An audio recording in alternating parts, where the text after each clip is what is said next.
Kampanya laban sa malnutrisyon ng mga bata pinaiigting sa bayan naman po ng Manawag. Para sa detalye ng balitang yan, kasama natin Idol Robert Reyes. 104.7 IFM Report.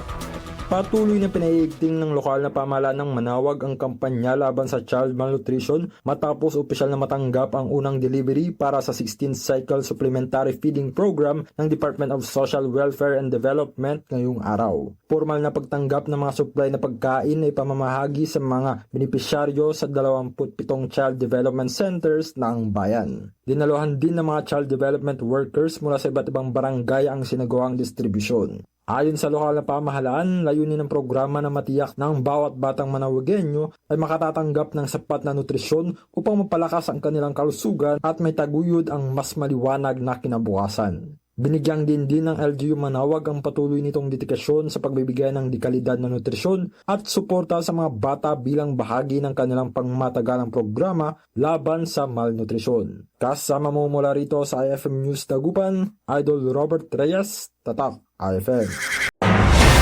IFM News. IFM News. IFM News.